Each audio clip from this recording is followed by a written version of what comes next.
You know what? I listened to one before I joined because I missed one, so I actually did. All right. You were the only one. So you know what, Dorothy? The one thing about recording is that I'm censored. I have to be careful. All right. Anyway, it's Oh, good. I missed the second class and I watched it after. Yes, Marshall, I missed a if you class and say I watched anything it you as shouldn't, well. Yes. if you say anything you shouldn't, even if you're not recorded, I'm gonna blab. That's true. Okay. One of the things that we were going to talk about today was how do we approach eating food that is cooked by a non-Jew? But we have to take a step back to one of our classes that we did at the very, very beginning. Maybe it was the first one, where I talked about meat and milk. That if you mix basar in halav, as you were to actually, let's say, take a piece of fleishix and boil it in milk, nobody here is going to do that, but you did that. And then you realized, oh, I had a bad dream. I was sleepwalking and I took the piece of fleishix and I put it inside the buttermilk and I cooked it. You're not going to eat it anyway. But can you take that and now give it to the person next door, your friend or your neighbor or your dog even? And the answer is no. We talked about benefiting from it. You're not allowed to benefit. And interesting, it'll tie in with Pesach a little bit, but you can't benefit from boiling a kid in its mother's milk. So I can't go to McDonald's, buy a cheeseburger, and give it to my dog to eat because I benefit from the dog. The dog gives me nachas. I can't give it to my piano teacher if she's not Jewish because the piano teacher is doing it, or my cleaning person in the house. I can't give it to the, notice I said cleaning person. I didn't say cleaning lady like we said in the old days. We don't say that because, the person that cleans our house is not a lady. We have someone that comes in every 2 weeks that happens to be a man with a couple of ladies, but men clean too. I clean. So, there was the chief rabbi of Egypt. It's funny that I say that, the chief rabbi of Egypt. It's not something that we often would hear, that we think about. It's outside of our realm of discussion today. But he's known as the Radvaz. And there was a question. Milk that was milked by a non-Jew in a field. Milk that was being milked from the udders by a non-Jew, but a Jew is by the fence watching the person do it. And there isn't any other non-kosher animals there. So all of the other animals are kosher animals, they're cows. It's not like you're having to worry that there's a camel mixed in with the group. We talked a little bit about this last week. And the Jew knows for a fact that every animal in the field is a cow, every animal in that flock.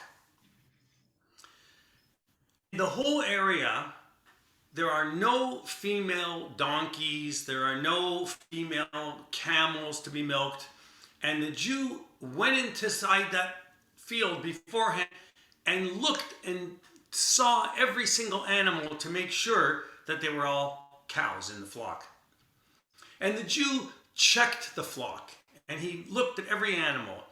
And the non-Jew who milked a cow in that flock brought milk to the non-Jewish person, brought milk to the Jew. A non-Jew who milked the cow in the field, of which you've checked and seen every cow to know that it's a female cow, now comes to you with a pail of milk and says, here's some milk for you from that pen over there. But the Jew who checked the flock and checked every animal to make sure that every animal is indeed a female cow. I don't think you could get milk from a male cow. I don't think, right? Okay. He didn't see the non-Jew pulling the udder, milking the cow. I didn't actually see the non-Jew do the actual milking. So the question is, there's a decree mentioned in the Mishnah about milk.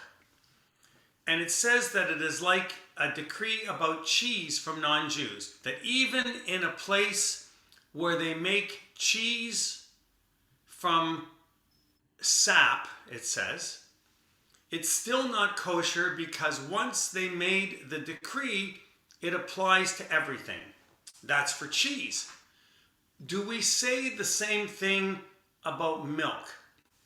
So the answer is that the cheese that was forbidden among the quorum, if we'll call it that, of rabbis, the group of the rabbis that were assembled together that voted, the rabbis voted on whether or not you can have this or not. That group of rabbis that made this cheese forbidden and said it's an absolute gezerah. It's forbidden. There's a fence around it. You can't have it. When I say a fence, I don't mean a literal fence. I mean a rabbinic fence. You'll hear this expression a lot, that the rabbis put up rabbinic fences around things to protect you because, you know what, they assume that we're not as intelligent as they are. If they assumed that we were as intelligent as they were, then they would have given us leniencies like, you know what to do. It's good enough. You checked the cows, you saw the cows, you know what's there. For example, you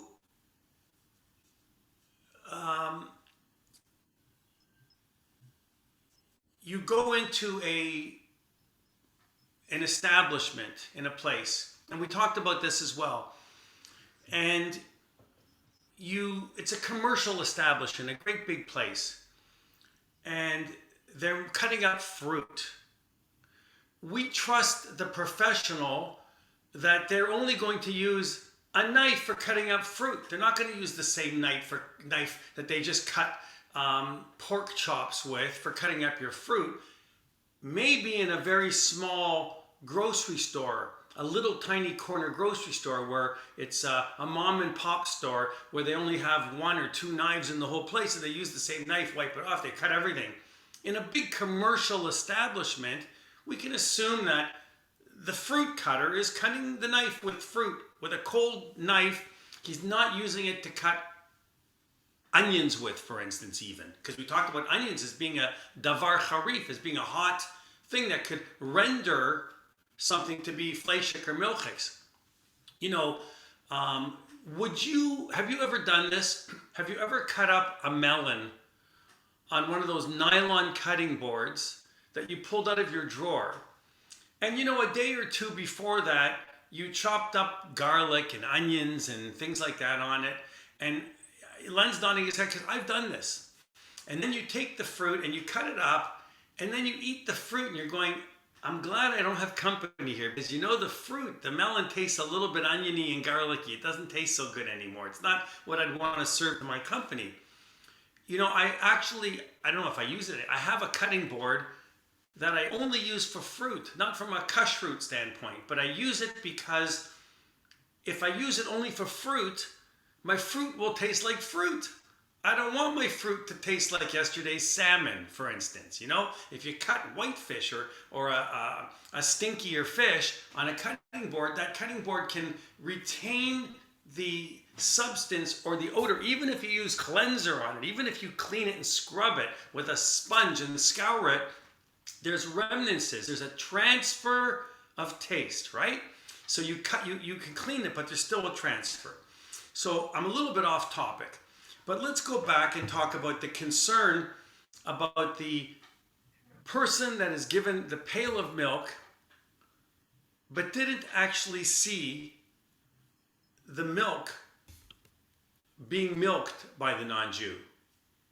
Can we trust that non-Jew that he brought us milk, that the non-Jew isn't saying, aha, I'm going to fool that Ruth Shapiro. She thinks that I'm giving her milk from the cows that she saw over there because she looked at all the cows and checked and saw they're all cows, but I'm really giving her chazer milk. You know what I mean? Because I'm an avoda zara believer, and I'm going to get that Jewish person and I'll tell her it's cow milk. Well, first of all, who does such a thing? But there's a concern by the rabbis. So So in the Gemara and the Talmud, sometimes there's a commentary and it's called the Pri Chadash. What does Pri mean? Pri means fruit. And Chadash means new. Well, why would there be something in the Gemara that's called a Pri Chadash? A Pri Chadash, a new fruit, is really a new idea, a new concept, something that maybe we didn't think of before. So they're not referring to actual fruit. They're calling it a Pri Chadash. As you know, if I say, you give me an opinion, you say, Omicron is going to be the dominant variant. You heard that somewhere, that it's happening over in Spain or in Italy or in England, and it's coming here soon.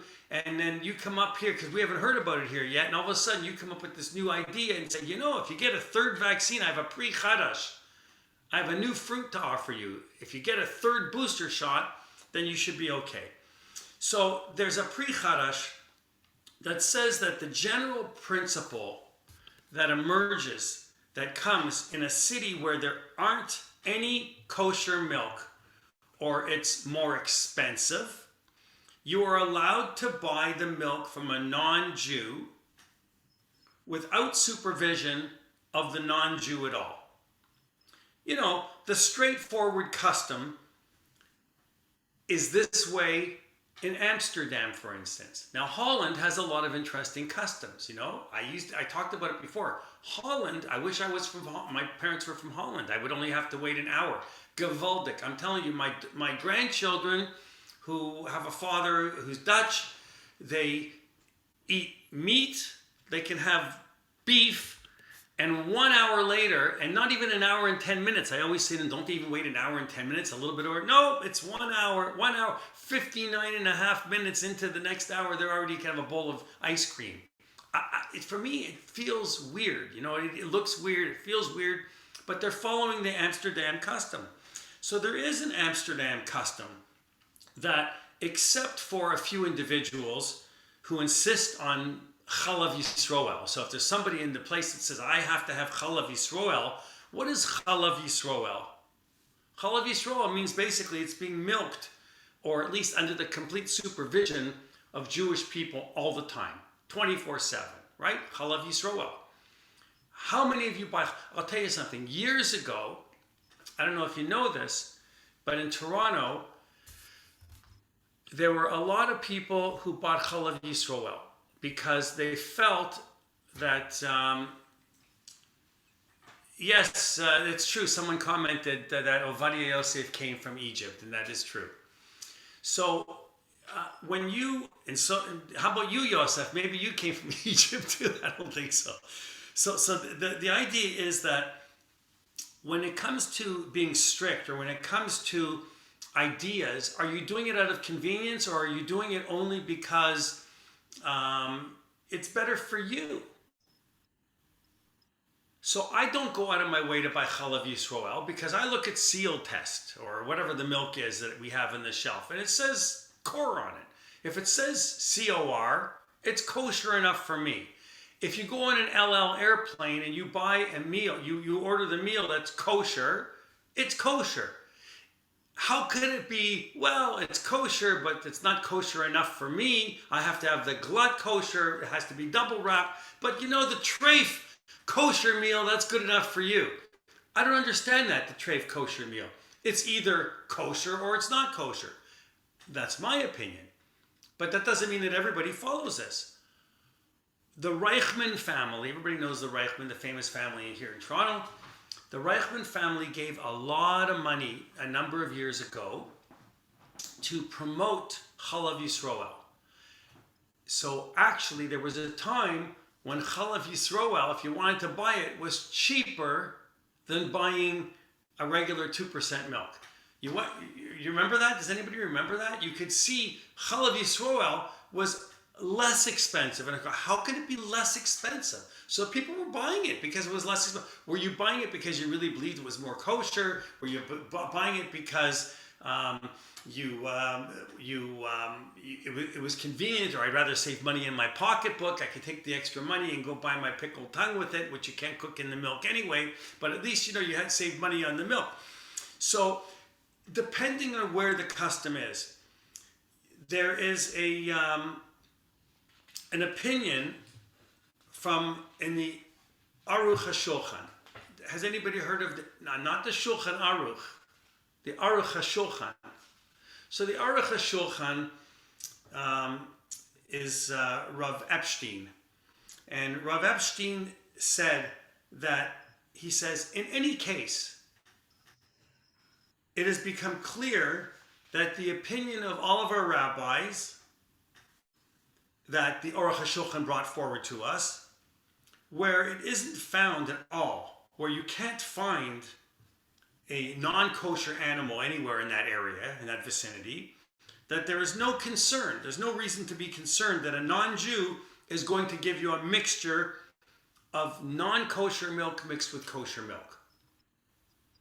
Why would we have to not worry about that? Because I've never seen pig milk in the grocery store. Have you? I've never seen it. I've seen sheep's milk. Well, sheep is kosher. I've seen goat's milk. Goat is kosher. I've seen cow's milk. I haven't gone in my grocery store and seen camel milk. Maybe in an Arab market they have camel milk, but not at Highland Farms or Kappas or No Frills for sure they don't have any camel milk. Anyway, it's interesting how things evolve with core and with OU. It's a whole nother discussion. One day I'll give a talk on that. How things that were not kosher yesterday are kosher today. It's one of my favorite topics, but that's a separate thing. What happens is, obviously Ashkenazim will follow one way and Sephardim follow another way, but what is the opinion that most of us follow? The opinion is that camel milk is more expensive to buy, if it's even available, not that we drink it, than buying cow's milk. So you don't have to worry about the non-Jew giving the Jew camel milk mixed in with your milk, because they're not giving you any extra for your money. They're going to give you your money's worth and you're not getting more. You know your expression, your money's worth and more? Where did that come from? I don't know. So the milk that we're getting from the non-Jew is going to be cow's milk if they say it's cow's milk. So there's a comment in the, is it to everyone or just to me? I don't know if he says, you should send it to everyone, these comments, so everybody can read it. The comment says that the milk mentioned in the Torah is where it says a land flowing with milk and honey, that the milk is almond milk. Well, maybe the honey wasn't bee honey. Maybe the honey was date honey. That could be too. Also, maybe it was from dates. It's a whole nother topic. But almond milk is a whole separate discussion. I asked the question a couple weeks ago. I said, who is going to give me the answer? But nobody gave me the answer last week. Nobody gave me the answer. I asked, Noreen, what was the question? It was, you're cooking with almond milk. Can you I'm making a Thai recipe and I want to cook beef. It calls for milk and I'm going to use almond milk or coconut milk. Can you cook your beef? Ruth is saying no. Yes. So Adele says yes. Adele says yes. And Leonard says yes. And Barbara says yes. And Paul says yes. Paul says We'll say yes. Maureen says yes.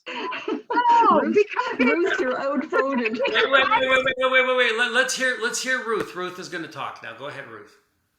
okay. I said it's the same thing as why it's chicken, which used to be parve, now considered fleishik. It's the same way if you think this is milk, almond milk.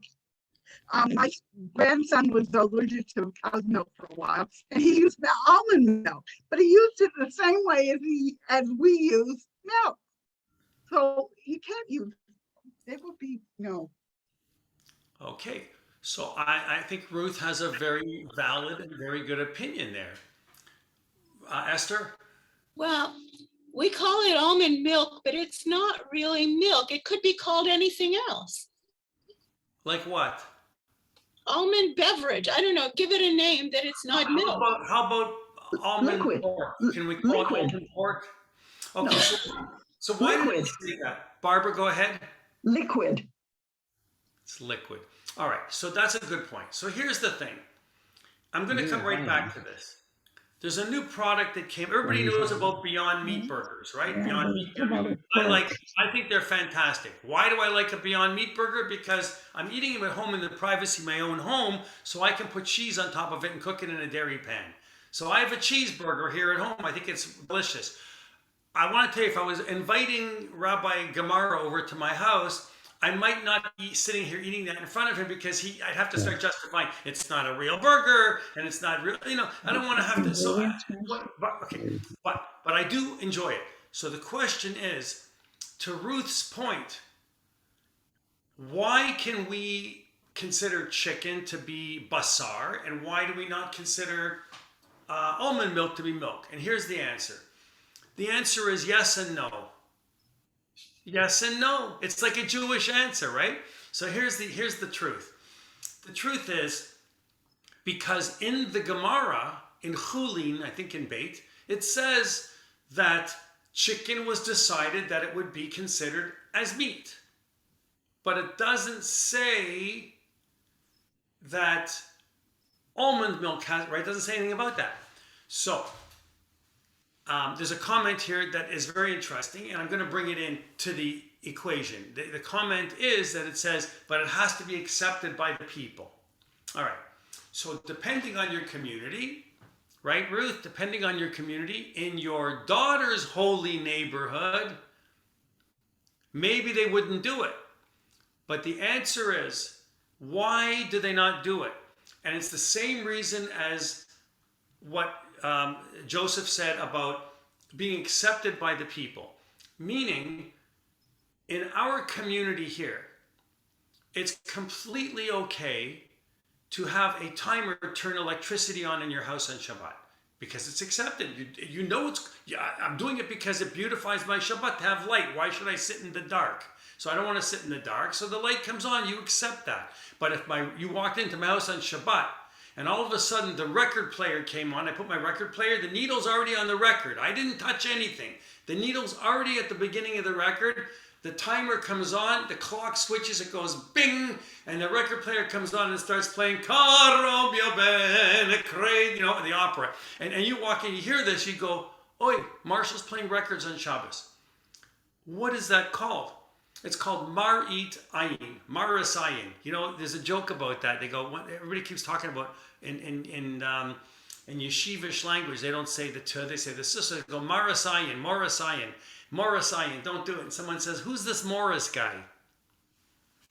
So Marit Ayin means it appears as if I'm doing something. It appears a certain way. So now Leonard walks into my house, or even, God forbid, Dorothy walks in and she sees that I'm cooking beef. I got your attention. See, Dorothy, you're looking now. You walk in and you see me, and I got a pot, and you see like chunks of beef, and they're floating in milk. And you go home to Howard and you say, Howard, you wouldn't believe what I saw in the Chaz's house. He had a pot and a stove, and I only know what I saw. I only know what my eyes saw. It looked like milk. All right. So the thing is, what if you walked into my house and beside the pot on the counter, I had the container of almond milk sitting there on the counter right.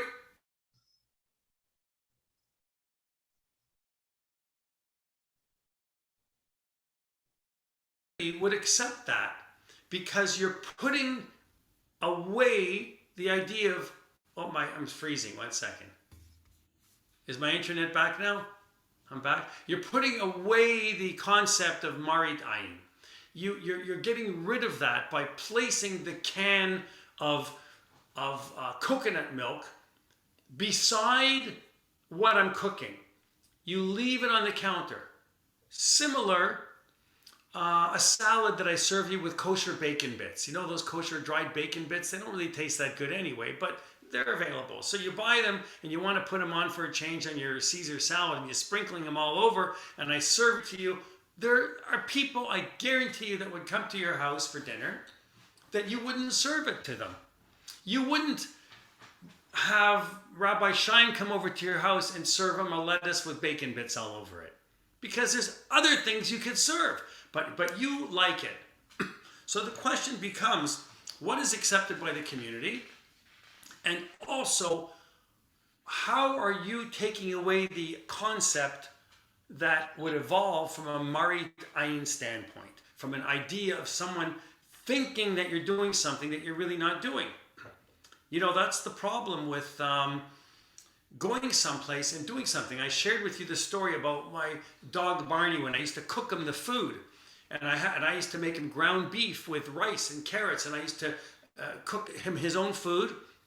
And I had a pot separate with a wooden spoon, and it was non-kosher ground beef in his pot. Why? Because I didn't want to spend 3 times the price for kosher ground beef for the hund. So I would do this, and I was in a grocery store, and now how do you justify to people that in your grocery cart you got 30 packages of non-kosher ground beef? Where are you going to go to buy it? Timmins, North Bay, you know. So now it's easier for me just to buy a can. I buy cases and they come in cans and I open a can. The dog doesn't know the difference. Quincy eats it. He doesn't care. But what do you do? So in Amsterdam, they said, no problem. You can have the milk from a non-Jew. You see, you were standing by the fence. And even though you didn't see the milk coming out of the cow by the hands of the non-Jew, milking the cow. Have you ever milked a cow? I'm doing this because I once tried to milk a cow. You know, you go to the farm as a little kid and you squeeze it, but you're not really pulling it. If you pull it, nothing happens. You have to kind of gently squeeze back and forth, and it starts going psh, psh, psh, psh, psh. It's an action. It's actually an art, a talent. So by you standing by the fence, what does that make you in a sense? You like, would that be? Mashgiach, you're the Yeah. Mashgiach. Correct. You're becoming a watch person. They call it nichnas and yotze, in and out. You know, when you go to a restaurant, a kosher restaurant, the mashgichim are not necessarily there in the old days, by the way, they were.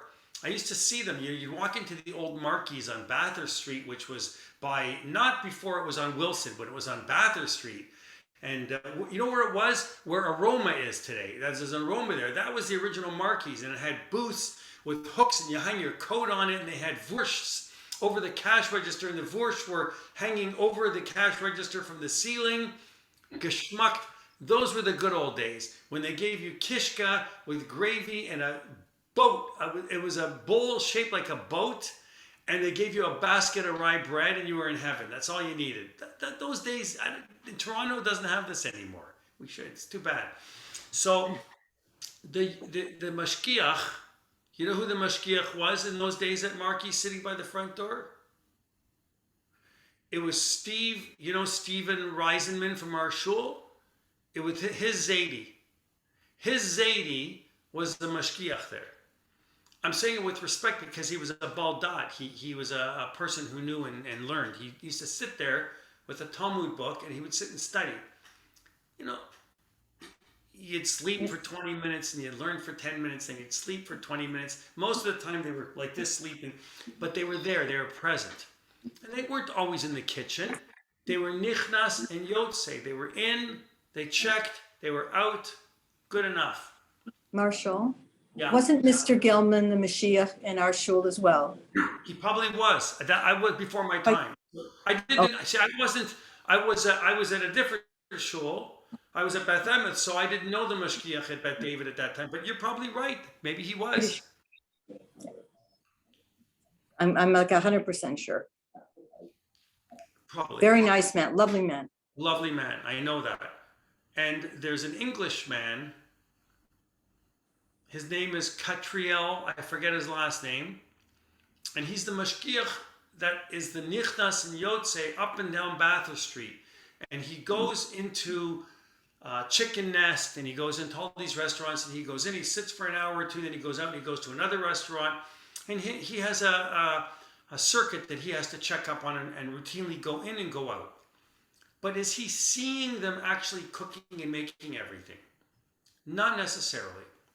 So the mashgiach who goes in and out, it's not like the case where, you know, there is no kosher animal around, and it's a completely different case. We're not worrying about them having a camel being brought into a restaurant like that and doing that. But what about government supervision in certain cases? Can we rely on our government supervision regarding milk? Forget about if we have a core on it. I'm in a place where there is no core. You know, can I rely on government supervision when they're saying the milk is 1% cow's milk? Can I trust that company? And the answer is, why not? Why can't you trust that company? Are you believing for a minute that that government supervised institution is going to risk the health regulations, or the company that's making the milk is going to start putting in other kinds of milk in it or whatever it is to mix it up and water it down? I doubt it. So the Igrot Moshe, Rav Moshe Feinstein, I visit him often. Not when I say visit him, I don't visit him. He's not around to visit anymore. But when I visit him, I say I look at his tshuvas all the time.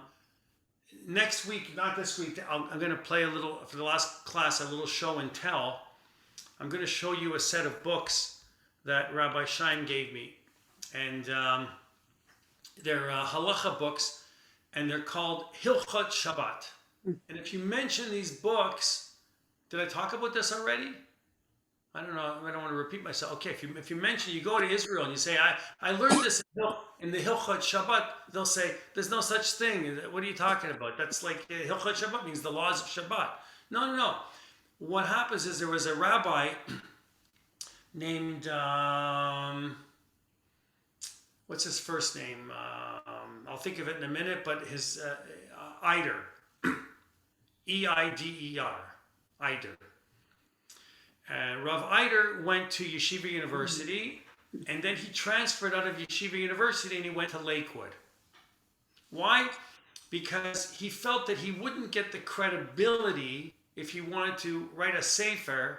If you come out of Lakewood, well, it must be a fantastic book. If you come out of Yeshiva University, well, it's a little bit lenient. So this way he transferred, he went to Lakewood, and he was very close to Rav Moshe Feinstein. And Rav Eider is actually quoted by Moshe Feinstein in some of his tshuvot, which is fascinating. So I have these two books, and they're amazing because, believe it or not, there was English books before Art Scroll. Everybody thinks Art Scroll is the big and before them there was no such thing as a good book out there. It's not true. So Eider was probably one of the first people to take the Hilchot Shabbat and all of the laws in the Mishnah Torah from Rav Moshe Feinstein and compile them into a 2-volume set of books. And it's in English and in Hebrew. Clean and simple, easy to understand, very hard to find. If you find them, grab them, a very interesting reading. So if there's government supervision, if they mix the milk of a non-kosher animal, they would be fined and the government would close their business. Therefore, definitely they would be afraid to mix in non-kosher milk. So therefore, there's a reason to buy milk from a non-Jewish company, even without the opinion of the Pri Chadash. Clear knowledge is like seeing. If you know for sure that they aren't mixing anything in from any other animal, and that's what the standard thing in America, that's what Rav Moshe Feinstein lived in America, in New York, so he's saying in America, is that you are allowed then to go ahead and buy regular milk. Then he says, and I love this, he goes, but the stricter people, he says, the stricter people buy Chalav Yisroel. Now, what does that mean? What is he saying? It's like the glut kosher issue. What he's saying is that for all of you people out there, regular milk by the government is okay. But for people like me, I'll have Chalav Yisroel. So he would have been the person on the airplane that would say, you would say to him, Rav Moshe, is my meal kosher? It says it's kosher. El says it's kosher. He'd say, yes, it's kosher. But for some people, we like the double wrap, the glad kosher meal. So he's giving you the leniency. He's giving you the go-ahead to buy milk that is certified by a government, even without a hechsher. But that doesn't mean that he necessarily follows it. So I find that interesting. Now, that's Chalav Akum. Chalav Akum.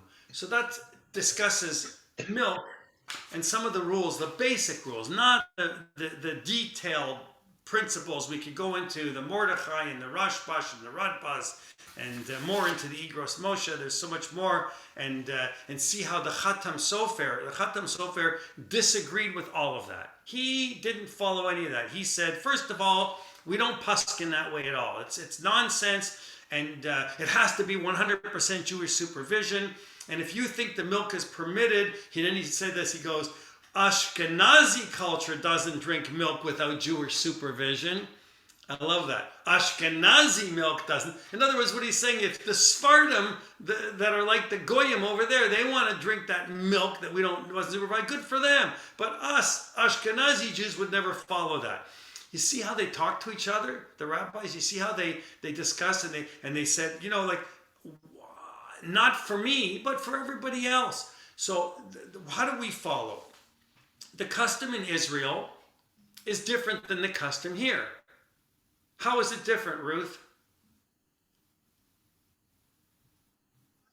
The skill test, which has core, is good enough for me, but when my kids come, we have to use the glad kosher or the Chalav Yisrael. I know, but when you go to Israel, you're in Israel for 6 months. Israel, What no, in Israel, they also, this one is because they have 4 or 5 different things, and I mean. All right. So let me give you the thing. They give you the Maisa. I do it. The deal is that in the custom in Israel is that there are 3 or 4 or 5 different brands of milk, right? But every one of those brands is Chalav Yisroel. They don't have any milk that isn't Chalav Yisroel. It's all Chalav Yisroel.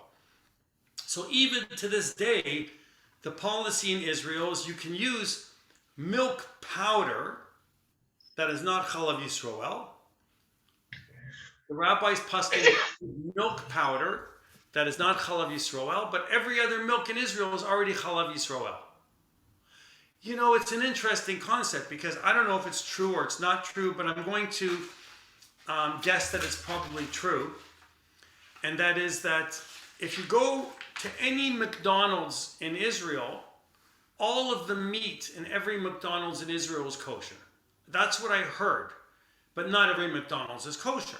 One of the biggest issues there is because some of the McDonald's, not that you have to order it, and it's in a separate machine, but they might sell milkshakes, or they might, I don't know if they do or they don't, maybe they don't, but they're open on Shabbos. That's the big issue. Right, Ruth? They're open on Shabbos. If a restaurant there is open on Shabbos. Right. So you want to know something? On that, if you're in a kosher restaurant in New York that has been grandfathered by the Orthodox Union because it was always allowed from the old days to be opened on Shabbos, then you can eat there on a Tuesday or a Wednesday or a Thursday, because what they do is they sell the business for lack of a better term, to a goy. They sell the business. They sell the business on Friday afternoon to Antonio Forenza, and Antonio Forenza owns the restaurant until Motzei Shabbos, and then Moshe Schwartz buys back the deli. So it's a whole concept, but they're not doing that anymore. They're not doing that anymore because they don't have to grandfather. All those businesses are going out of business. They're slowly dying and leaving and gone. And these delis that were kosher, like Fine and Shapiro, which was not even owned by Jewish people, it was owned by Puerto Ricans, I think. But they had a certification for it closed last year. By the way, COVID took care of a lot of these businesses are gone. I don't know what's left. Maybe the Second Avenue Deli's left, which isn't even on Second Avenue. And other than that, I don't know if there's any. There's one kosher deli down on 3rd Avenue. Ben's, is it? Maybe that one's kosher. But other than that, there's very little in the way of the delicatessen. But there's lots of kosher restaurants. So, what are we getting at in today's world when it comes to cooking by a non-Jew? Forget about a restaurant.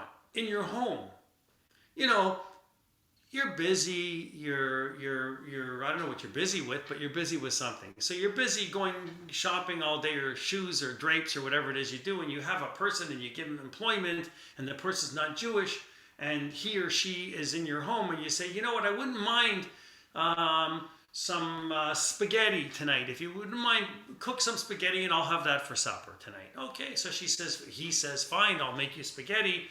And you come home and he cooked a lovely spaghetti dinner for you, and now you're going to sit down and eat the spaghetti. One of the problems is you weren't even yotzei and nichnas. You weren't even nichnas and yotzei. You weren't even involved in it. You didn't see it. You don't know what he did. You don't know what he didn't do. You have no clue. Do you remember the issue of bread? We talked about bread. That there was a whole definition of Jewish bread, and I don't mean a rye. We think of Jewish bread, we think of a rye, a marble rye. It says not that. That in the name of Rav Yochanan, some say that his brother Acha said that whether the non-Jew placed the meat on the fire, or the Jew turned it over, or stoked the flame, or threw a stick in the fire, or stirred the coals, or did anything to it, that it's the same thing, whatever it is that was cooked is permitted. And we talked about how the bread from your neighbor who's not Jewish, you're not supposed to take it from them. Why? Not because you're worried it's a dairy bread necessarily, and you might eat it with meat, you might come to eat with meat. It was a different issue. They said chatnut, which means marriage. They were worried that your son or your daughter will get involved with the people who aren't Jewish next door, and it'll lead to intermarriage. And then later on, our modern poskim say it doesn't really chatnut, doesn't mean literally marriage. It doesn't mean literally marrying into each other's family. It means mingling, being together. You come to sit at your neighbor's table, and you're in their home, and they offer you a cookie, and you don't want to be rude, so you take the cookie, and they offer you a glass of wine, and you have a glass of wine, and you don't want to be rude, and now you've had a glass of wine, now you've had 3 glasses of wine, and now you're a little tipsy, and they go, you want a piece of this beautiful something that I made, and they made it, but it was baked with suet, or it was baked treif, it wasn't even kosher, and you're mingling with them, and you don't know how to get out of the situation, and it comes, and one thing leads to another. It's like the joke. There's an old joke about the guy says to his Rebbe, can I, whatever it is, I want to go dancing with this girl on a date or whatever it is. And at the end of it is, he says, you can't do that. And he says, well, can I kiss her? Of course you can't kiss her. You can't, all this thing. It'll lead to other things. It'll all lead to other things. And he doesn't understand what the Rebbe's talking about. So he says to the rabbi, plain and language, he says, can I have sex with her? And the rabbi says, no, it'll lead to dancing. When you go to a neighbor who isn't kosher, who isn't Jewish, and you start mingling, then your social life becomes together with non-Jews. Now, we all know that today there are ways to do that. You can have them to your home. You can go to a kosher restaurant. People do it in business all the time.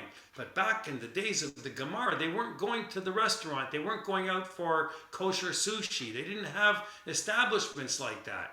They had, you go 10 farms down the road and there was a guy baking bread. And you want to buy his bread. And you're told you can't buy that person's bread. But if I can't buy his bread, where am I going to get my bread from?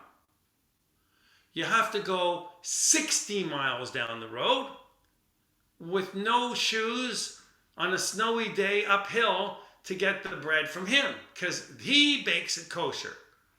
Yeah, but this person only lives 1 kilometer down the road and I can get beautiful bread from him. Why do I want to walk 60 miles uphill with no shoes to get the thing? And then the Jewish person says, besides, the non-Jewish bread, which is only 1 kilometer away, is a better tasting bread. Ah, the rabbis say. That's a different story. It's better tasting. Well, in that case, maybe there's a leniency. If the bread is a nicer bread, then you can have it. That's what Chazal, when I say the word Chazal, it means our rabbis, that's what they suggested.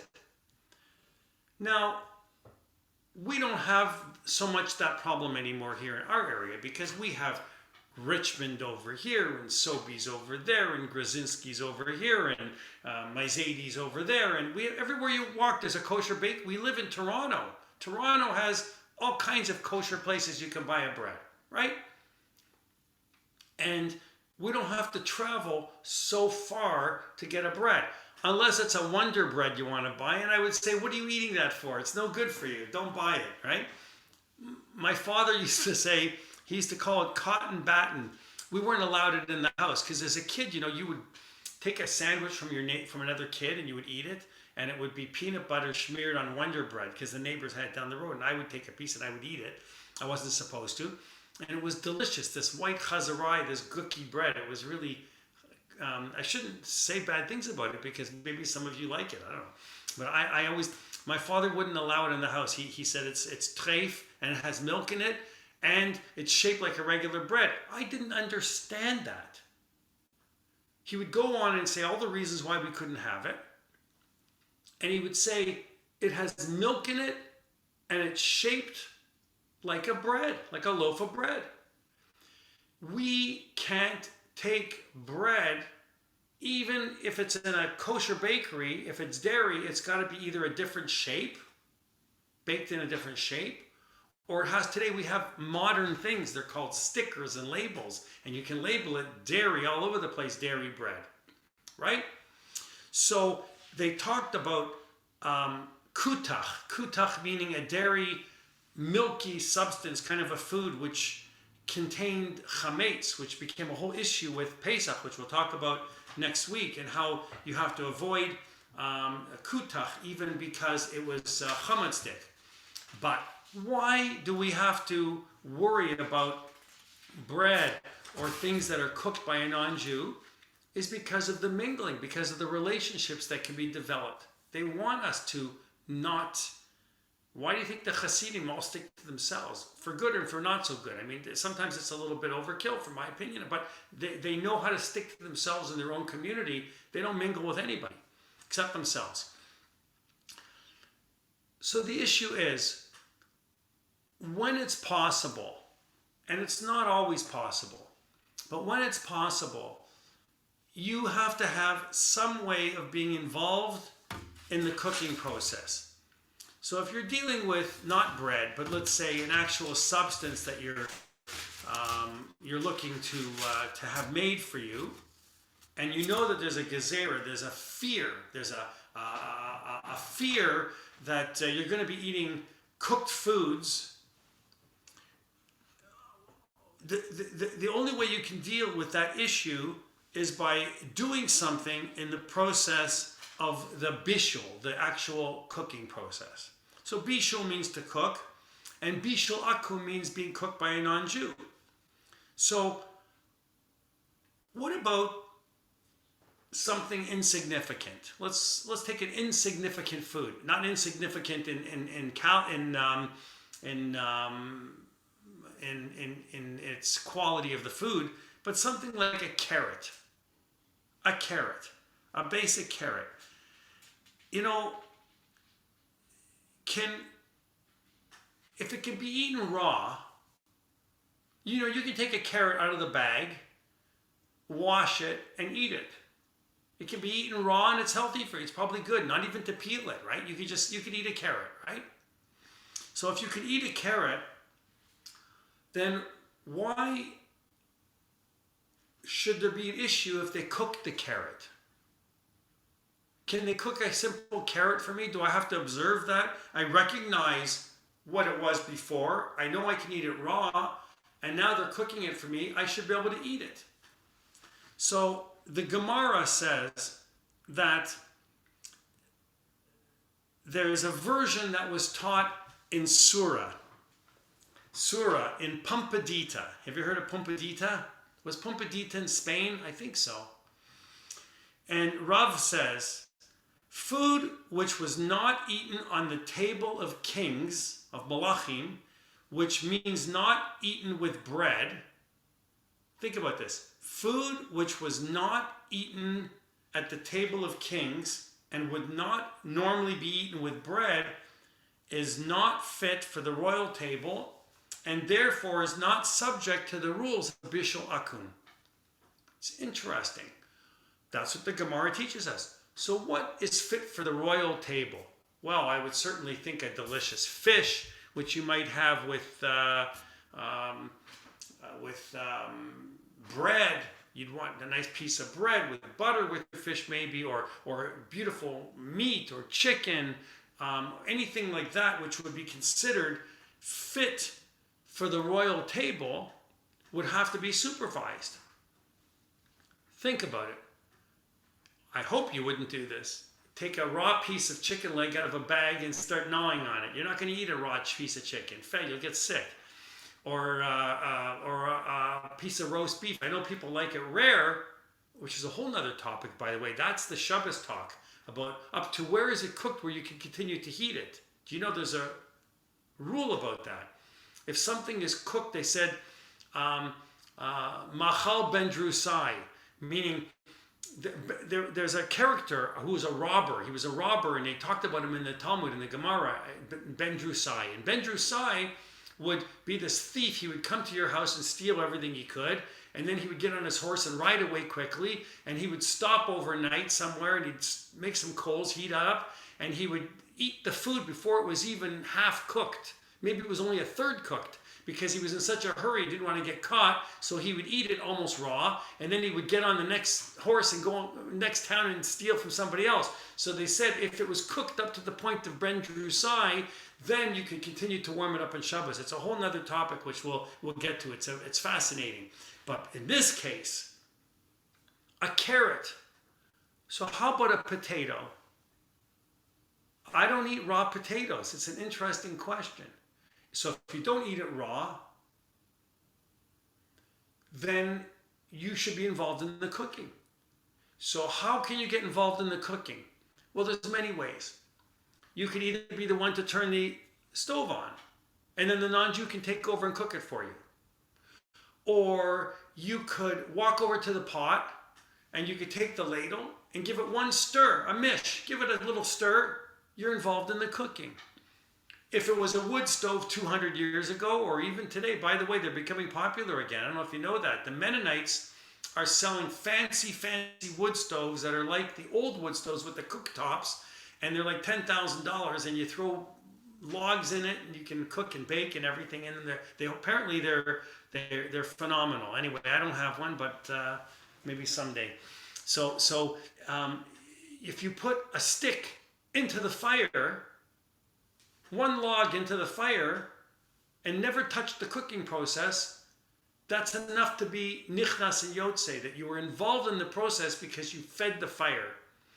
If it was coals and you just stoked the coals a couple times to turn them over to fan the flame a little bit, or how about this? You walk over and you blow onto the fire. Just blow onto the fire to make the flame. That's enough, the Chazal says. That's enough to be involved in the process at some level so that you are not subject to complete bishul akum. So the Achronim, the rabbis later on, had this whole discussion, because now we're generations later, about something that is really relevant to today in a sense. And that is sardines, tuna fish in a can, things like this. We know we see kosher tuna fish. We see tuna fish that is not kosher. You read the ingredients, it says tuna fish, salt, and water. There's no hechsher on it. Can you buy it? Can you have it? Of course you can if you want it. But I'm saying, can I tell you to buy it? And the answer is probably. What I would say to you is there a version there that's kosher? Because if there is, why not buy it? It makes life easier. And then if someone comes into your house that cares enough to look at your sardine can to see if it has a hechsher on it, you can say, there, it's got a hechsher on it, take a look. But what about just for yourself? The answer is that tuna fish and sardines are cooked apparently inside the can already. It's like a process where they're canned and the cans go through a boiling process. Is that true? I don't know. If it isn't true, let me know. I think that's how it's made. So because it's already cooked, that you can open up a can of sardines without a hechsher and you should be able to have it. Sardines, and there's a whole machloket on it. There's a whole fight between some rabbanim about sardines and tuna fish, because there's a fight about everything. They said that canned food is not, they said that the term is not so chashuv. Chashuv means important. It's not an important food. So it's not subject to bishul akum at all. So, you know, the simplest way would to be what? Is to have a Jew cook it. But if a non-Jew puts the food into the oven and the non-Jew flips it, and the Jew flips it over, then it's permitted. If the Jew puts it into the oven and the non-Jew flips it over, it's still permitted. It's only prohibited if the entire cooking process is done by a non-Jew. Even if you turned on the stove, it's good enough. So what do you do in a case where you're leaving your mother-in-law at home by herself with a caregiver who's not Jewish, who's going to be cooking all their food? And you don't have time every day to come in to give a stir to the pot. What do you do? It's a real challenge. It's a real problem. You know, some people even disagree. The Rav Moshe Isserlis, who is our Ashkenazi rabbi that we follow in the, he gives his opinion on the Mechaber, on Rav Yosef Karo in the Shulchan Aruch, everywhere, you know, says that a lot of people disagree. That even he says that lighting the fire or stoking the coals is sufficient, and he says that's the way it was done in Poland. So he says, even if the Jew unintentionally were to stoke a fire, unintentionally walked over and just happened to, you know, whatever it is, nudge a stick or something, and the Jew didn't even throw in a stick into the fire, the non-Jew lights the fire from a candle that you even originally lit, that would be sufficient. So they're saying that anything that is in the chain of the realm of you being involved. So if you walk in with unpack the groceries and say, here's the meat I'm handling and I'm giving it to them, that's something even. But it really becomes a problem. So what about in a restaurant? We go to a restaurant. Don't tell me that the chefs in the kosher restaurants are kosher, are Jewish, because they're not. But they have a mashgiach there. They have somebody that's present, that comes in. The chef isn't Jewish, and the mashgiach would then light the fire. And the non-Jew resumes and he comes and he cooks everything. For Sephardim, they say, I'm going to build a case for those who are lenient. And say basically the food in a hotel or a restaurant, they say, first of all, according to Ashkenazi, if the non-Jew is cooking in the Jewish home, then Bishul Akum doesn't apply. Oh, so if you're from a Sephardic background, you're following your Sephardic rabbis, they would say you can't take your mother-in-law to the non-Jewish apartment and have that person. Well, you wouldn't do that anyway, even if you gave them kosher dishes. But if the non-Jew is cooking in the Jewish home, that's allowed. See how the Sephardim come up with a lot of leniencies that the Ashkenazim don't always follow. So there's always a different and a disagreement in the opinions. So maybe the halacha is that all you need to do is have a Jew light a fire. Or all you need to do is stoke the coals. Or all you need to do is be there to put the food into the pot. But they say if you eat in a hotel, then you can follow the Ashkenazi standards because there is a mashgiach on the premises. So you know when you go into a hotel, a kosher hotel in Israel, there's mashgiachs there. There's a mashgiach in the hotel, and the mashgiach checks to make sure that everything is being done according to the right rules. I'm going to stop there, but you know what the rules are, I think, and you have to try your best to abide and to follow them, and it's not always easy, but what the rabbis do is they give us plenty of leniencies to say that if we can always find a way to be involved in the process at some level, then it's a good idea. What time is it? Oh, next week, God willing, I'm not going anywhere. I'm not going anywhere. There's nowhere to go. I want to talk about Pesach a little bit because, I mean, we always talk about it at Pesach time. And I know Rabbi Shlomo has given many talks on Pesach and Kashrut. But I want to talk about the things, outside the box, like cosmetics and all of these different things, the rules that we follow, and do a little bit of that, and then move on. January, first week in January, I'd like to start doing some talk on technology. If anybody's interested, if nobody's interested, then I'll stop talking. I don't know. Is there any questions first of all?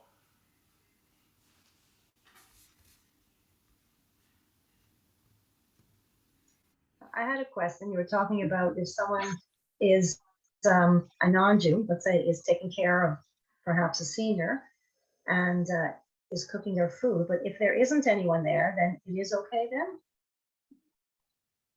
So the Sephardim say yes, and the Ashkenazim say that you need to be involved in the process. Okay. Somewhere in between, you look for a leniency.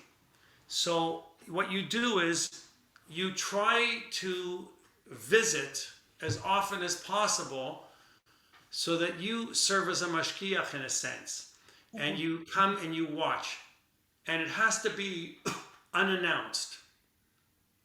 So it's similar to the issue of yichud. I'll give you an example. I'm a married man. And I want to visit a married woman across the street because she said to me, can you come over to my house and fix my refrigerator? It's not working. There's something wrong. Can you change the light bulb in the refrigerator? I don't think about it. I go, sure, what big deal? I'll put a light in her refrigerator. I go over there. Nobody's home. Nobody's home. I'm alone with this married woman in her home, and the doors are closed.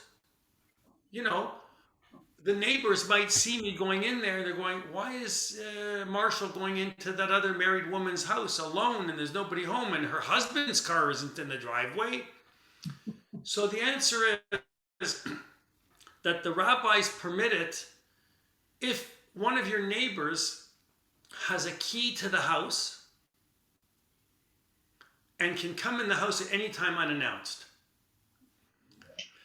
It's the same thing with a doctor. A male doctor who is going to examine a woman. and he has to say to the nurse or the associate or whoever it is, or another doctor who's there who happens to be a woman doctor, if you need to come in and ask me a question, do not knock. Just walk in. I'm giving you permission to just walk in at any time. Okay. Now, knowing that this person can walk in at any time, it's a leniency to say, I'm not gonna fool around with her, and she's not gonna fool around with me, because we're worried that next door has a key, and I told them they can come in anytime they want to come and get whatever they need, whenever they need it, that they can walk in at any time, and then you'd be getting caught doing something you shouldn't do, hanky-panky, we'll call it that. And because of that, there's a ruling that says if someone can come in at any time. So if you can walk into the apartment at any time, unannounced, and see what is going on, then that's like a true mashgiach. A mashgiach doesn't phone a restaurant and say, I'll be there at 10 to 2. So if you're going to be cooking the milk with the fleischiks, do it before 10 to 2, because I'm coming at 10 to 2, right? So don't give any notice. Just walk into the apartment, and then you see what's going on, and then you can advise accordingly. No, I understand. I mean, same thing like in the daycare where I worked, we had inspections and they were always unannounced. You know what I'm saying? Because this way they're able to inspect and Exactly. people didn't prepare in advance. Yeah. Yeah. So what about getting back to food? What about the person who lives alone with a caregiver who's not Jewish? Can the caregiver cook for that person? Because there's no one to be a mashgiach. So say it again, Esther. I'm trying to So understand. if you're alone and you have disabilities, whatever, and your caregiver that lives with you is not Jewish, so there's no one to see what that caregiver is doing. Yeah, but if you're together, you're with it, you could even be involved in the process. If you're able, but if you're not able to do anything. Yeah, if you're not able to do anything, then it's a problem. So the Sephardic poskim say that it's okay because they're in a Jewish home and they're dealing with all Jewish kosher foods that are being brought in and inspected by you or by your family. And the but if you have no family and your caregiver does the shopping as well, like there's no one to see That's what a big is problem. happening. Rabbi, it's a big problem, Esther. It's a big problem. But I'm sure it happens a lot that there are no families around, and the caregivers, you're lucky to get a caregiver that gives you good care and is not going to be Jewish, and you hope that they will do what they should. Yeah, but, so I would make a suggestion. If somebody was going to be in a position like that where they were going to be all by themselves with a caregiver, and they were not in a kosher institution like a Baycrest, for instance, or Kensington, a place that or the one at Wilson. There's a few kosher places around, but you're not there. You're in your home. My suggestion would be that if there's no family living there or there's no relatives there, that you contact somebody, whether it's your local rabbi or your local someone Jewish in your community or a friend or a neighbor, and say, could you do me a favor? Could you pop in from time to time and just come and check to make sure that things are being done the way they should be done? And even then it's very difficult. I've been in homes with people where one spouse passes away and the other spouse is now alone. And the wife passed away and she kept a strictly kosher home. Strictly kosher. I mean, I know that house. And now that man is living there with a caregiver who is not Jewish. And it breaks my heart because I see that everything there is being trafed up. How? Not by way of him being served non-kosher food, but by way of all the pots and pans are being mixed up and the cutlery and things are being mixed. Because what do they know from recoshering a pot? Or what do they know from, I made the oatmeal in the morning with the spoon. I'll wash it with soap, it's good enough. And tonight I'm going to make him the meat burger with it or whatever it is. You know what I mean? Like, so that's the biggest problem in a situation like that, is keeping the pots and pans kosher. There's a question here in here. I'm going to just read it. Is there a discussion anywhere as to why milk is not fleishik? My non-Jewish colleagues would see me eating separately, and that would lead to a discussion on kashrut. And they would ask, why isn't milk considered meat? It comes from a cow. Well, it's a very good discussion. The answer is that, thank you, Mr. iPad told me that Surah and Pompadita were in Bavel in Iraq. Thank you for that. So I think that the answer is that the Torah distinguishes between the two and separates it for us. So before we even go into rabbinic rulings, it's right in the Torah. Do not boil meat. Well, a kid in its mother's milk, if you want to call it that. A goat in its mother's milk. Do not do that. Well, if we were to be completely literal, we would say, I'm not boiling this goat in its mother's milk. I'm boiling the goat in somebody else's mother's milk, in another goat's milk, mother's milk. You know what I mean? Like, you could take it so far.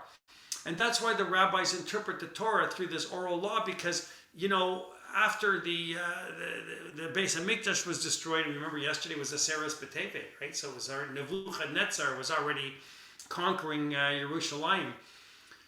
You know, we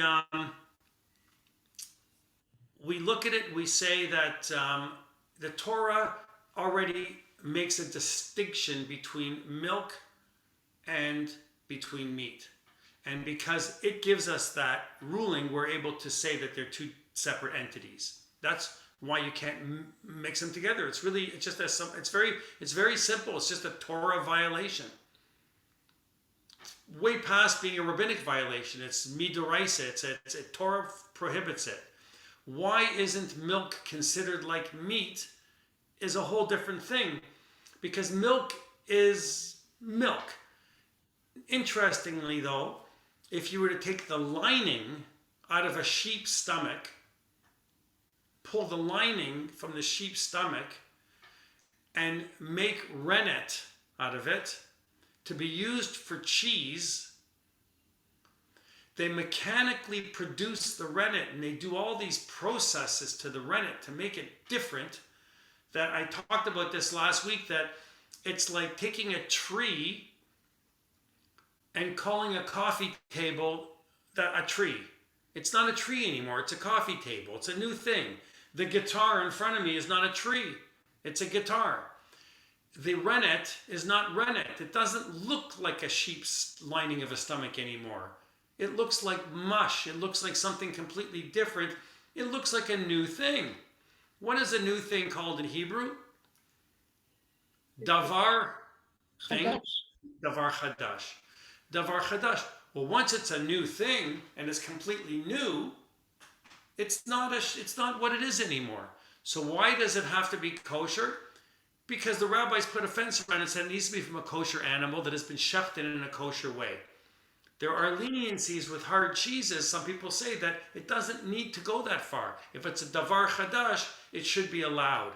But that's a modern discussion that's been going on for generations and generations. Thank God today we do have kosher cheeses. The problem is with kosher cheese is that it costs too much money. And they all taste the same, as far as I can tell. And many of them taste the same. You know, if you've ever tasted a really good cheddar cheese, like a 10-year-old Balderson's or whatever, something like this, and you know what I'm talking about, you can't buy that. You can buy some aged cheddars, but they're very hard to find, and they're very, very expensive. So you have to use your common sense. There's another person here that says,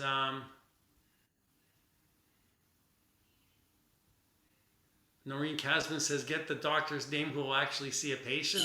That's very, very funny. True. Just give the person a key, Doreen says. Yeah, very good.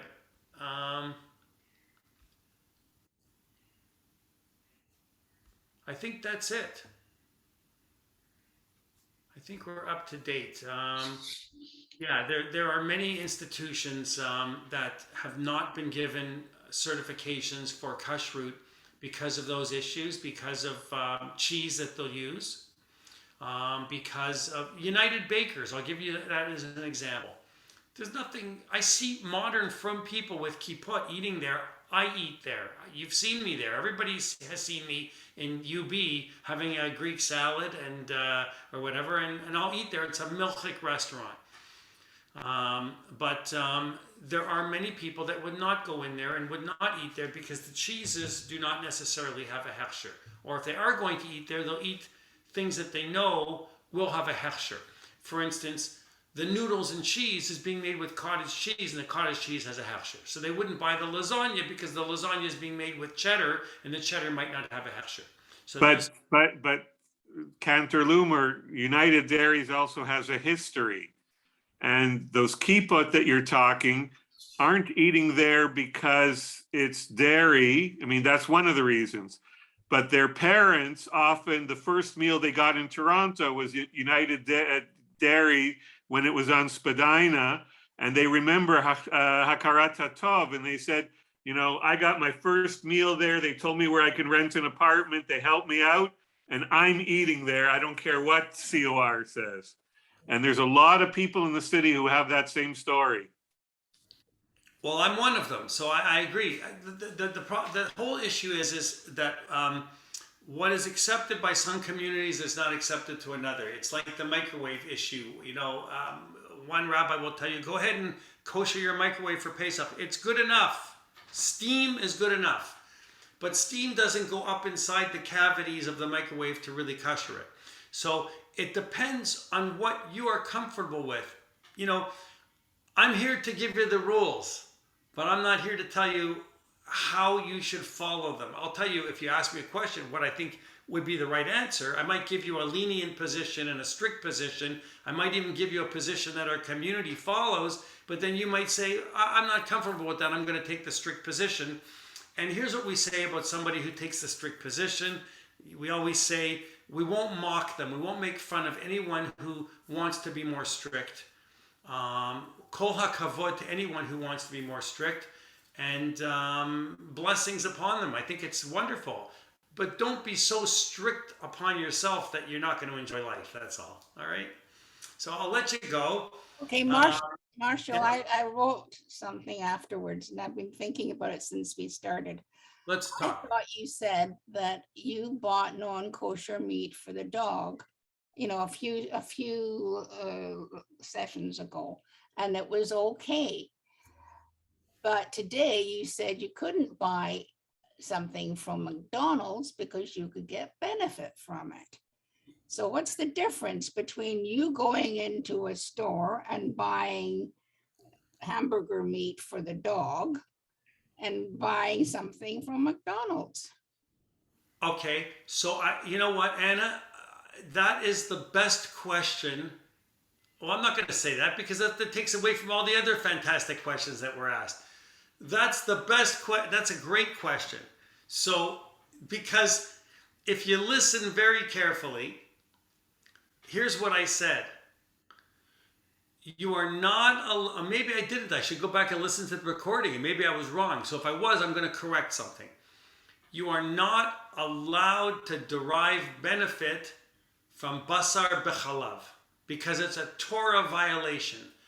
Meat and milk together. So if you buy a Big Mac, they're cooking the cheese on top of the meat together. Remember I talked in the first class, I said you come home from the grocery store with a package of, you order bologna and you order cheese and the lady behind the counter doesn't know any better and she pushes it together in one package, wraps it up and goes home. Now you've unwrapped the cheese and the meat. And what are you going to do? Throw it in the garbage? I can tell you every Orthodox rabbi in Toronto would throw it in the garbage But the Gemara says you don't have to throw it in the garbage. You can wash off. It's cold. There was no heat transfer. You were not cooking them together. Rinse off the meat, rinse off the piece of cheese, eat them separately, of course, and go ahead and eat it. But meat and cheese together, biyachad, to eat them together is asur. It's forbidden as a Torah violation, not even a rabbinic violation. So now, when you take just ground beef and you cook it in a treif pot for a dog, I'm not mixing in any cheese. The ingredient was ground beef, peas, carrots, and vitamins that they were crushed up from tablets that I had to crush up and put it in. It was a pachke. It was a lot of work. I'll never do it again, but I did it for that dog. Anyway, so the answer is you cannot derive benefit from basar b'chalav, meat in milk, meat and milk as a mixture cooked together. But meat on its own, if you know what we call a non-kosher shechted animal, we call it a nevela. A nevela, you might have heard that term before. A nevela. So a nevela is like even if it was not kosher because you slaughtered it in a kosher way, and then it was inspected, and the shochet looks at the lungs of the animal and sees they're not smooth. You know, that's what glut means. Glut means smooth. When somebody wants glut kosher, they want smooth lungs. None of them are ever going to be perfectly smooth. How smooth should they be? Well, that's up to the shochet. If it's not smooth, it's sold to non-Jews.